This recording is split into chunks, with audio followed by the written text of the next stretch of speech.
మన పిల్లలు ఇక్కడ విద్యా సంస్థల కంటే విదేశాలకు వెళ్ళి అక్కడున్న యూనివర్సిటీలోనో చదువుకుంటే అక్కడ పాస్ అయితే చదువుకునేటప్పుడు పనులు దొరుకుతాయి, అట్లాగే అప్పుడు డబ్బులు సంపాదించుకుంటారు, ఆ తర్వాత అక్కడ చదువుకున్నారు కాబట్టి అక్కడే ఉద్యోగాలు వస్తాయి అంటూ పంపిస్తున్నాం.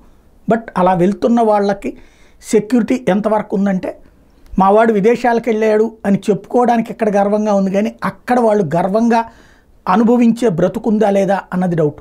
ప్రాణాలు కోల్పోతున్న వాళ్ళ సంఖ్య క్రమంగా విదేశాల్లో మన స్టూడెంట్స్ పెరుగుతోంది.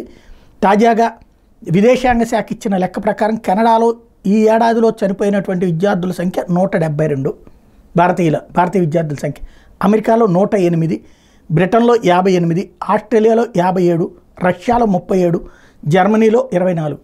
రోడ్డు ప్రమాదాలు కావచ్చు, లేదా అక్కడ హత్యకు గురి కావడం కావచ్చు, లేదంటే ప్రమాదాలు నదుల దగ్గర అట్లాంటి ప్రమాదాలకు గురవడం కావచ్చు, ఇట్లాంటి సంఘటనలో మరణించారు అన్నటువంటిది నివేదిక చెప్తున్నటువంటి సత్యం.